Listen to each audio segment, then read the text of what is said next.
在钢筋水泥构筑的城市森林中，人们看似彼此靠近，却始终隔着一道看不见的距离。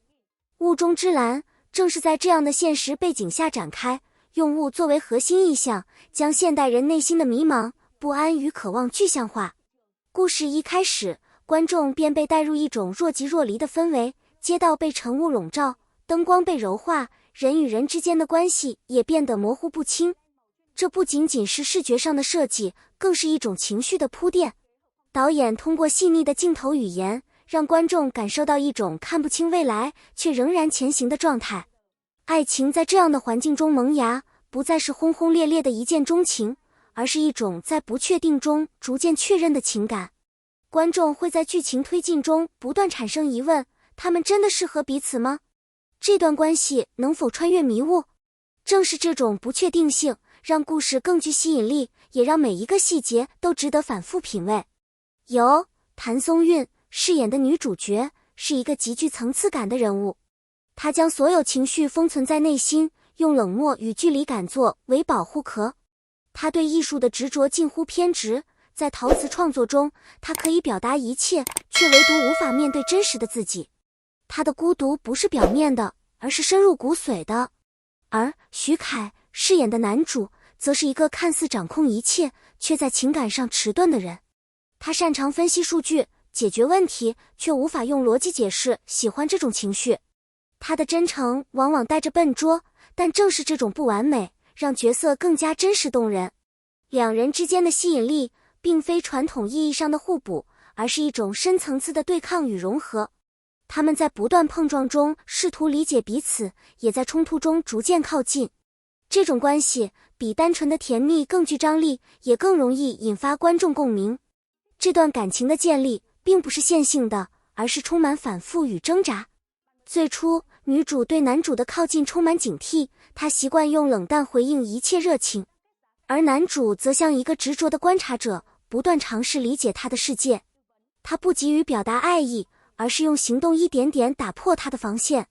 随着剧情发展，两人之间的关系开始发生微妙变化，从最初的对立到逐渐产生依赖，再到情感失控，这一过程被刻画得极为细腻。每一次眼神交流，每一次沉默，都充满情绪张力。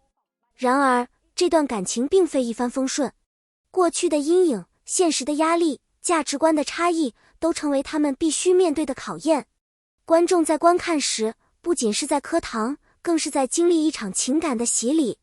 对于谭松韵来说，这个角色意味着一次真正意义上的突破。她需要放弃以往轻快、活泼的表演方式，转而进入一种更加内敛、压抑的状态。这种转变不仅考验演技，也考验她对角色的理解深度。她在剧中的每一个表情、每一个停顿，都充满未说出口的情绪。观众需要通过细节去解读角色，这种观影体验更具参与感，也更容易沉浸其中。而徐凯的转型同样值得关注，他不再依赖外在的霸气来塑造角色，而是通过细腻的情感表达，让人物更加立体。他的角色既有理性的一面，也有脆弱的一面，这种复杂性使得人物更加真实可信。陈瑶的角色很可能是连接主线与支线的重要纽带，他所饰演的人物既可能是朋友，也可能是对手，他的每一次出现都可能改变剧情走向。他的表演风格灵动自然，为整部剧增添了更多不确定性。而乔振宇则代表着一种成熟与深沉，他的角色往往带有过去的重量，可能隐藏着不为人知的秘密。他的存在不仅丰富了故事层次，也让人物关系更加复杂。这些配角并非简单的陪衬，而是推动剧情发展的关键力量。他们的选择与行动将直接影响主角的命运，也让整个故事更加真实立体。雾中之蓝的视觉风格极具艺术性，陶瓷工房中火焰跳动的画面与科技公司冷色调的空间形成鲜明对比。这种对比不仅体现人物性格差异，也强化了剧情冲突。雾的运用尤为巧妙，它时而轻柔，时而浓重，象征着人物内心的变化。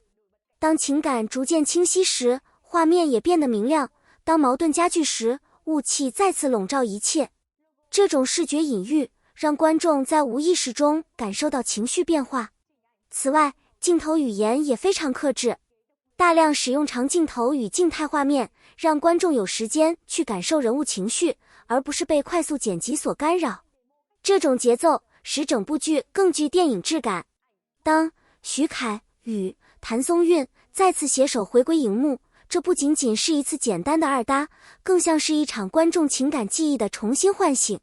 观众之所以如此期待，很大程度上源于他们过往合作中所展现出的真实感，那种不依赖夸张台词，而是通过眼神、停顿与微妙互动所传递的情绪流动。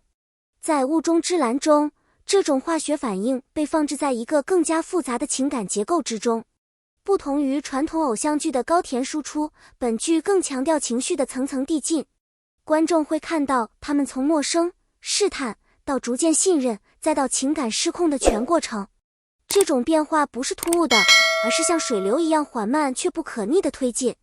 更令人期待的是，这一次两位演员都在挑战更具深度的角色设定。他们需要在克制中表达爱，在沉默中释放情绪。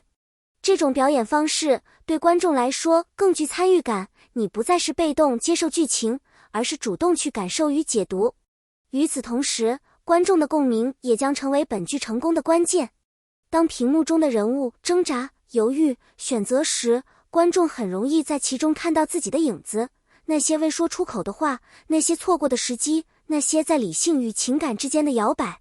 这种代入感会让每一场对视、每一次分离都显得格外动人。可以说，这不仅是一部剧的回归，更是一场关于情感真实度的全新升级。雾中之蓝最打动人的地方，从来不只是爱情本身，而是它对人的理解与包容。在现实生活中，我们每个人都曾经历过属于自己的迷雾时刻，方向不明，情感混乱，甚至对自己产生怀疑。而这部剧正是将这种普遍却难以言说的状态，用艺术的方式呈现出来。蓝在剧中不仅是一种颜色，更是一种象征。它代表冷静、孤独，也代表希望与纯粹。当角色在迷雾中徘徊时，那一抹蓝就像远方微弱却坚定的光，引导他们继续前行。观众在观看的过程中，也会不自觉地思考，自己是否也在寻找这样的蓝？是否也在等待一个能够理解自己的人？更深层次来看，这部剧传递的是一种成熟的情感观，爱情不是拯救彼此的工具，而是两个人在各自不完整的状态下，依然选择并肩前行的勇气。它不完美，却真实；不轰烈，却长久。当故事走向尾声，或许我们不会得到一个绝对完美的结局，但却会收获一种更清晰的认知。原来，在迷雾中坚持走下去，本身就是一种答案。感谢你看到这里。如果这段解析让你产生共鸣，请为我们点个赞，让更多人看到这份内容。欢迎在评论区留言，分享你的感受。你是否也经历过属于自己的迷雾？你心中的那一抹蓝是什么？别忘了订阅频道，开启通知，我们将持续为你带来更深度、更有温度的影视解析内容。